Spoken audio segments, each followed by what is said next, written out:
It was the fastest 3+ hours of my life. What do you think that's because of for you? I'm going to ask you. For me, it's the story. Yeah. It's the story, it's the effects, it's all of it. People, it's right? the people. As a mom, and as someone who's experienced a lot of grief recently, the themes hit me. But also just how connected we are. What are our support structures? What is the family that we're born into? What is the family that we choose? What does that look like? How do we define family?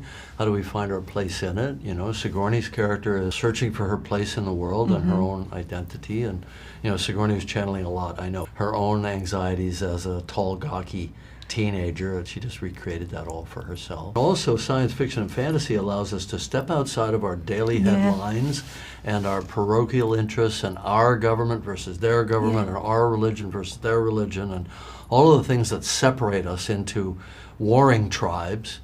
We can go to Pandora, we can look at the kind of human experience through a lens that's distancing. It's a massive intergalactic battle that's beautiful and breathtaking. It's about this family dynamic. Even though it starts on a baseline of grief, it's about how we go forward through that with hope and fighting for what you believe in and fighting for that love. I've always loved that.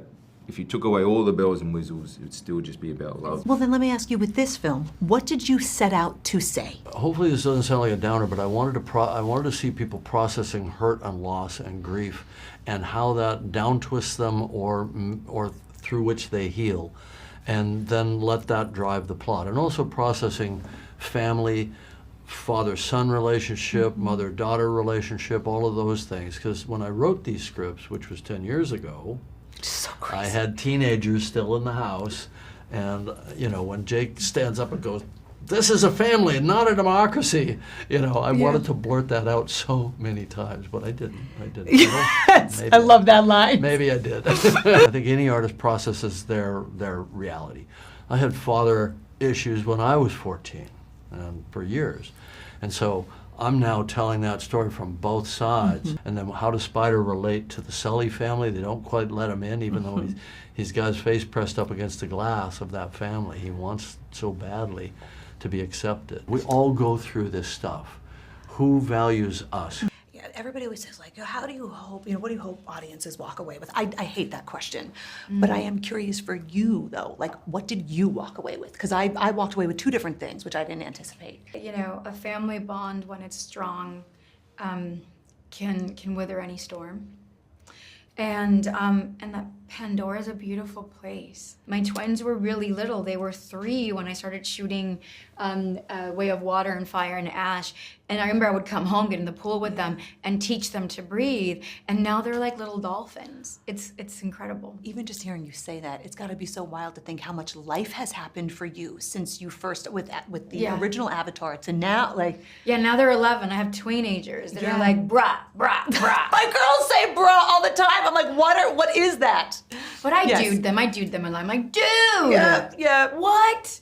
I think that's something so beautiful about this Avatar saga and this film.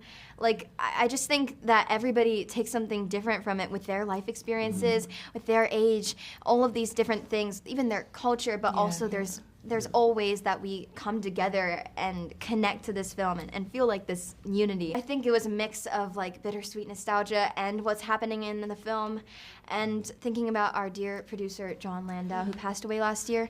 But also, I mean, I just think that there's something about this film, it's so epic and visceral, all the action, and how the action is always mixed in with the story, and all of the storylines that are flailing out and then coming together all the time. It's like just very cool. It feels like you're on a ride because you're going through this wild ride, just especially emotionally, but like not just emotionally in the way, but also just like I was laughing and then I was crying and then I was booing and then I was cheering and I was doing all of the things. I was like gasping.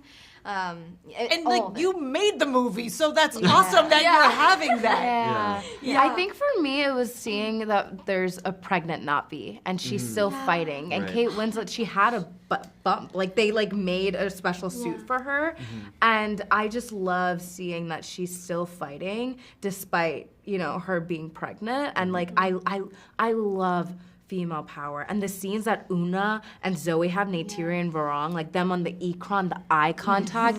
I love a woman enraged.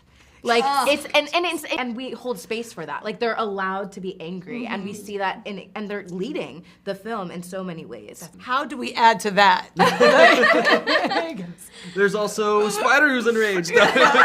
I love Spider. Thank you. Yeah. Spider is also amidst that chaos, and I mean, he kind of has his own wild ride, and some physical changes happen. The story becomes crazy. Yeah. It's not just he becomes the air breather. It's like as soon as that happens, it's almost like everything else that you thought couldn't go wrong goes wrong, and it goes crazy. And that's why it's so fast paced. That's why you don't think it's 3 hours long. Yeah, Because everything is like so many things are changing. Everything boils down to story. So the stories that we're left with, whether it's working with one another, your family, your friends, it all comes down to story.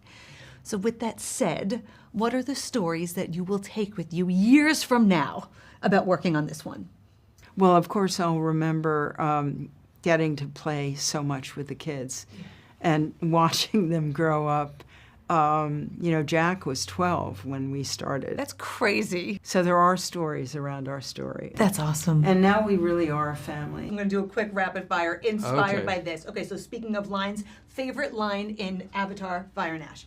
I like Quaritch's line where he says, I guess I don't die so easy. I wrote that down. I killed you. I guess I don't die so easy, Corporal. So something that James Cameron films have in common, other than being these huge epics, right? Yeah. He has mastered the art of the one-liner. Yeah. Okay, and so there's some good ones in this one too. If you could have uttered any of those lines, which line do you wish you got to say? Oh, jeez. It's get away from her, you. Are you kidding me? So good. Come on. I feel like there's Ellen a little Ripley. homage. There's a little homage to that in this one. Hello. I'll be back. All so good. Say hasta la vista, baby. Yeah.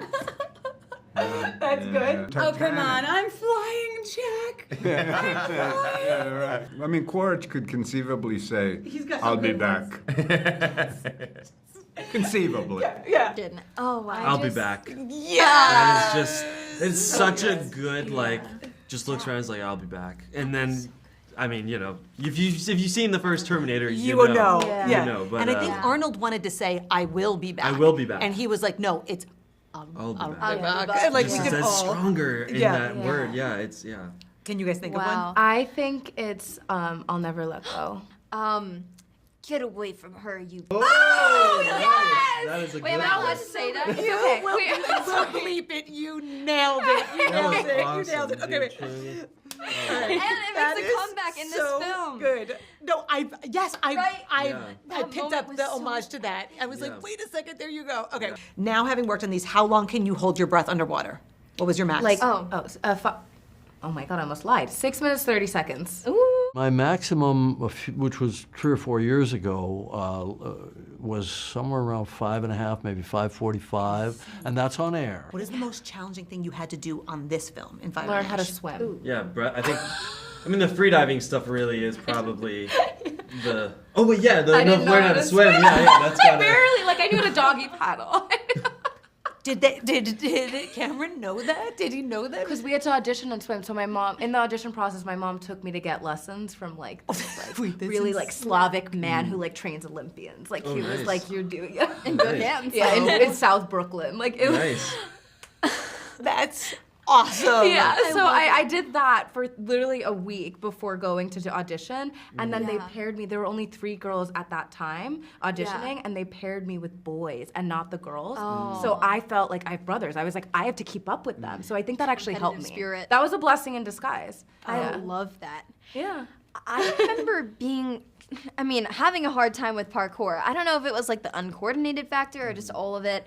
I still think about this kind of embarrassing day where I burst into tears because I couldn't keep up with the older kids and do this backward roll. And I immediately was face red because I didn't want to give up or I feel just like Tug, I wanted to keep up and show I can do this, I can go along with you guys. And I remember Britton, who plays Loak, he came over and was like, it's okay, I feel the same. This backward roll is getting to me. And he gave me a huge hug and helped me up from like I'd fallen. and then everybody came and gave me a group hug, and I treasure that moment because that's just such an example of how quickly we all bonded, and like you guys were always there for me, and I guess we were all going through it together, but yeah. You guys are awesome. Thank you for making my day, and congratulations.